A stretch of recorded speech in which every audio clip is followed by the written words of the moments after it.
नमस्कार, क्या आप जानते हैं, मैं आपका स्वागत है। मैं हूं सौरभ शुक्ला। भारत में आयोजित हुए G20 शिखर सम्मेलन के बाद कनाडा के साथ विवाद शुरू हो गया है। इस पूरे विवाद की स्क्रिप्ट में खालिस्तान आंदोलन, कनाडा सरकार का खालिस्तानियों को सपोर्ट करना और भारत को आतंकी हरदीप सिंह निज्जर की हत्या का आरोपी बताना प्रमुख है। आइए जानते हैं कि क्या है पूरा विवाद और इस विवाद का भारत और कनाडा के लोगों पर क्या असर पड़ रहा है। दरअसल ये विवाद शुरू हुआ हरदीप सिंह निज्जर की हत्या से। यह वारदात कनाडा के ब्रिटिश कोलंबिया प्रांत में हुई। कनाडा ने निज्जर की हत्या का आरोप भारत पर मढ़ा है। आपको बताते हैं पहले कि हरदीप सिंह निज्जर कौन है, जिसको लेकर के विवाद इतना बढ़ गया है कि दो देश आमने सामने आ गए हैं। वीजा तक सस्पेंड होने लग गए हैं, जैसा भारत ने किया है। कैनेडियन नागरिकों को वीजा नहीं दे रहा है भारत। ये जो निज्जर है, ये खालिस्तान आंदोलन का प्रमुख चेहरा है। खालिस्तान टाइगर फोर्स का मास्टरमाइंड है। भारत ने केटीएफ को आतंकवादी संगठन माना है। केटीएफ पर भारत में आतंकी हमलों का आरोप है। 2007 में पंजाब के एक सिनेमा हॉल में बमबारी का आरोप केटीएफ पर। केटीएफ प्रतिबंधित संगठन सिख फॉर जस्टिस से भी जुड़ा हुआ है। एनआईए ने निज्जर के सिर पर 10 लाख रुपयों का इनाम रखा था। कनाडा की खुफिया एजेंसी ने निज्जर को बताया था कि उसे खतरा है। ऐसा नहीं है कि रातों रात भारत और कनाडा के संबंध बिगड़ गए। कनाडा की जमीन से लगातार साल दर साल भारत विरोधी हरकतें जारी थी। कई बार ऐसी तस्वीरें सामने आईं जो बेहद आपत्तिजनक थी। वहां खालिस्तानियों को खुली छूट दी गई। भारत की ओर से कनाडा से बार बार ऐसी हरकतों को रोकने का अनुरोध किया गया, लेकिन वोट बैंक पॉलिटिक्स की वजह से कनाडा सरकार ने इस पर ध्यान नहीं दिया। कुछ ऐसे आपको किस्से बताते हैं। जुलाई 2023 में टोरंटो में खालिस्तान समर्थक पोस्टरों में भारतीय हाई कमिश्नर और महावाणिज्य दूत को निशाना बनाते हुए लिखा गया किल इंडिया। जून 2023 में ब्रैम्पटन में खालिस्तान समर्थक सिख परेड में एक झांकी में पूर्व प्रधानमंत्री इंदिरा गांधी की हत्या की घटना को दर्शाया गया। 17 फरवरी 2023 को मिसीसागा में एक हिंदू मंदिर की दीवारों को पेंट से खराब कर दिया गया। 31 जनवरी 2023 को ब्रैम्पटन में ही मंदिर को नुकसान पहुंचाया गया। मंदिर की दीवारों पर भारत विरोधी नारे लिखे गए। सितंबर 2022 को टोरंटो में भी एक मंदिर में तोड़फोड़ की गई। अक्टूबर 2022 में मिसीसागा में खालिस्तान समर्थकों और कई भारतीय नागरिकों के बीच झड़प भी हुई। फरवरी 2022 में टोरंटो में कुछ आतंकवादियों ने 6 मंदिरों पर हमला किया और नुकसान पहुंचाया मंदिर। कनाडा के रुख के बाद भारत ने भी सख्ती की।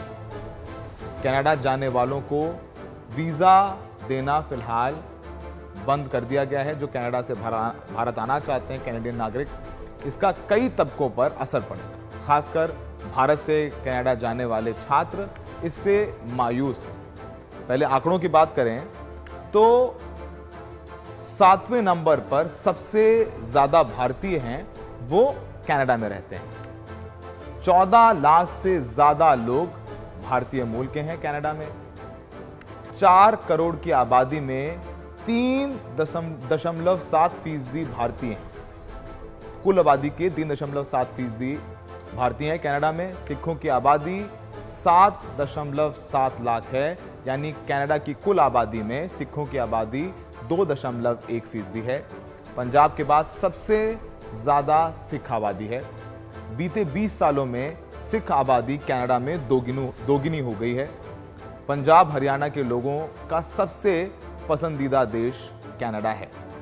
2022 में 1 लाख भारतीय कनाडा की स्थायी सदस्यता ले चुके हैं, यानी 1 लाख भारतीय कनाडा की नागरिकता को अपना चुके हैं। अब हमारे साथ हमारी वरिष्ठ सहयोगी कादम्बिनी शर्मा है, जो कि इस पूरे मामले पर अपने नजर बनाए हुए हैं और समय समय पर हमें इस पर अपडेट देते रहती हैं। कादम्बिनी, आपके तमाम जो दोस्त रिपोर्टर्स जिनके साथ आपने काम किया है, आपके सूत्र कनाडा में हैं, इस समय क्या माहौल है कनाडा में? आप इसको कैसे देखती हैं? भारत अब आगे कैसे बढ़ रहा है? क्योंकि जाहिर सी बात है कि अब जब रिश्ते खराब होते हैं तो एक वक्त तक खराब होते हैं, उसके बाद सुधरने शुरू हो जाते हैं। पूरी स्थिति बताइए। जी देखिए, जो अभी फिलहाल हुआ है सौरभ, उसमें एक बहुत पॉलिटिकली चार्ज एटमॉस्फेयर जिसको कहते हैं वो हो गया है। अगर सबसे पहले हम देखें जो पूरी स्थिति पिछले कुछ दिनों में चली है, जिस तरह से टेंशन्स बढ़े हैं, जो पीएम ट्रूडो का जो बयान है वहाँ के पार्लियामेंट में, उसके बाद अलग अलग बयान भी आए हैं, और भारत ने जो कदम उठाया है फिलहाल वीज़ा सस्पेंड करने का जो कैनेडियन सिटीजन है, हालांकि ये कहा गया है कि टेक्निकल समस्या है, लेकिन ये समझ में आ रहा है कि असल में हुआ क्या है। तो उसको लेकर एक ऊहापोह की स्थिति है, एक संशय की स्थिति है, और संशय की स्थिति बार बार साफ करने पर भी बनी हुई है कि भारतीयों को इससे कोई समस्या नहीं होगी। लेकिन कई ऐसे भारतीय मूल के लोग भी हैं जिन्होंने कैनेडियन सिटीजनशिप ले ली है, उनका परिवार जो है, उनके रिश्तेदार जो हैं यहाँ भारत में रहते हैं। अगर वो पीआईओ या ओसीआई नहीं है तो उनके लिए ये एक समस्या बन सकती है। कई परिवारों ने यहाँ पर ये भी चीज़ कही है। दूसरी तरफ वो माँ बाप हैं जिनके बच्चे बड़ी संख्या में वहाँ पर कनाडा में पढ़ रहे हैं, उनको सुरक्षा की चिंता जो है उनकी लगातार सता रही है। और कई ऐसे मेरे जानकार हैं जिन्होंने मुझसे पूछा कि क्या अभी वहां पर सुरक्षित है। तो एक चीज यहां पर कहना सबसे ज्यादा जरूरी है। सबसे पहले अगर सुरक्षा के मद्देनजर हम देखें कि जरूर इस तरह की धमकियां दी गई हैं एसएफजे की तरफ से, जो हमने देखा है कि वहां पर जो खालिस्तान को सपोर्ट करते हैं वही रहेंगे और कोई नहीं रहेगा, या हिंदुओं को वहां से चले जाना चाहिए, इस तरह की धमकियां जरूर आई हैं। लेकिन वहां का जो लॉ एंड ऑर्डर है, वहां के जो बाकी पॉलिटिशियंस हैं, उन्होंने इसकी बेहद कड़ी आलोचना की है, कहा है कि वो सुरक्षित हैं, और कनाडा जो है जहां पर कैनेडियन है वो पूरी तरह से सुरक्षित है, बाकी कहीं भी किसी भी धर्म को बिलोंग करते हों।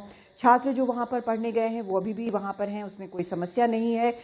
लेकिन है कि अगर इस तरह का पॉलिटिकली चार्ज एटमॉस्फेयर है, एक तबका ये कहता है कि छोड़ देना चाहिए, तो एक हल्का फुल्का संशय जो है या थोड़ी बहुत चिंता बिल्कुल स्वाभाविक है। सौरभ जी, बहुत बहुत शुक्रिया कादम्बिनी। तो कादम्बिनी ने बिल्कुल समअप कर दिया कि स्थिति कैसी है, और वहां पर जो बच्चे पढ़ रहे हैं वो सुरक्षित हैं, तो अभी घबराने वाली ऐसी कोई बात नहीं है।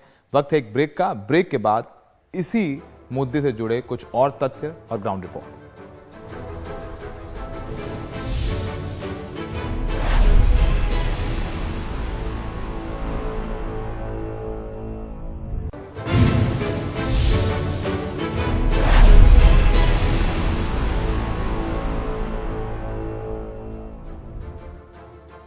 भारत कनाडा के बीच तनाव का असर कनाडा में पढ़ने की इच्छा रखने वाले भारतीय छात्रों पर भी दिखना शुरू हो गया। इस विवाद के चलते ज्यादातर छात्र और उनके परिवार कनाडा की बजाय दूसरे देशों की तरफ रुख करने पर विचार कर रहे हैं। मुंबई से सुनील सिंह की रिपोर्ट देखिए।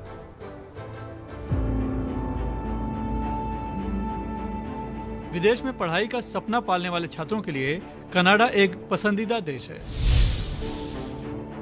तो हम लोगों ने इसीलिए फटाफट ठाणे में रहने वाली संस्कृति धामनकर ने भी मेडिकल की पढ़ाई के लिए कनाडा को चुना था, लेकिन भारत कनाडा के बीच हालिया विवाद के बाद अब इरादा बदलने के लिए मजबूर होना पड़ा है। एक्चुअली मुझे जाना था कनाडा, बट रिसेंटली ऐसा हुआ तो फिर मैंने बैक स्टेप ले लिया कि अब मुझे कनाडा नहीं जाना है, अब मैं कोई दूसरी कंट्री में मैंने अप्लाई किया, दैट इज जॉर्जिया। आज आप बोल नहीं सकते कि क्या होगा सर, कुछ भी हो गया, कोई प्रॉब्लम हो गई, फिर बच्चों को वो चीज़ें वहाँ जाके पेरेंट्स के बिना फेस करना पड़े। इसीलिए सर बच्चों को एक सेफ कंट्री में भेजना पेरेंट्स की भी जिम्मेदारी है सर, और बच्चे भी चाहते हैं कि भाई वो सेफली वहाँ पे पढ़ाई करें। जैसे पैसे कमाते गए, बढ़ते गए। छात्रों को उच्च शिक्षा के लिए विदेश भेजने वाले विन ग्रो ग्रुप के पार्टनर हरीश मिश्रा के मुताबिक भारतीय छात्र एमबीए और एमएस के लिए कनाडा जाना ज्यादा पसंद करते हैं, क्योंकि वहाँ की लाइफस्टाइल अच्छी है, रहना भी ज्यादा महंगा नहीं है और वहाँ से अमेरिका जाना आसान है। लेकिन इस नए विवाद ने लोगों को डरा दिया है। बट चूंकि अब करंट इतना प्रॉब्लम आ चुका है तो लोग जाना अवॉइड कर रहे हैं। इनफैक्ट वहाँ पर भी जो स्टूडेंट्स हैं इस समय थोड़ा सा पॉज मोड में है, थोड़ा सा डरे हुए हैं। मेरे जो वहाँ पर पार्टनर है यूएस कनाडा में सॉरी, वो यहाँ से स्टूडेंट जाने के बाद उनको वो लोग रिसीव करते थे, रिसीव करके यूनिवर्सिटी में एनरोल करवाते थे, उनका हॉस्टल रहना खाना पीना सब देखते थे। उन्होंने फिलहाल अपनी दुकान बंद कर दी है। यूक्रेन रशिया युद्ध के बाद वहां पढ़ रहे भारतीय छात्रों का करियर जिस तरह दांव पर लगा है, उसके बाद अब कोई नहीं चाहता कि उनके बच्चों का करियर भी दांव पर लगे। अभी मेरे पे कम से कम हरीश मिश्रा के मुताबिक अकेले उनके पास ही पढ़ाई के लिए कनाडा जाने का इरादा रखने वाले 40 के करीब छात्र अब दूसरे देशों की ओर देख रहे हैं। कि भाई आने के बाद उनको एडमिशन का भी बहुत प्रॉब्लम मुंबई से कैमरामैन परेश भोजने के साथ सुनील सिंह, एनडीटीवी इंडिया के लिए। कैंसिल करवा के जॉर्जिया में एडमिशन ले लिया। फिलहाल क्या आप जानते हैं मैं इतना ही। देश दुनिया की तमाम खबरों के लिए बने रहिए एनडीटीवी।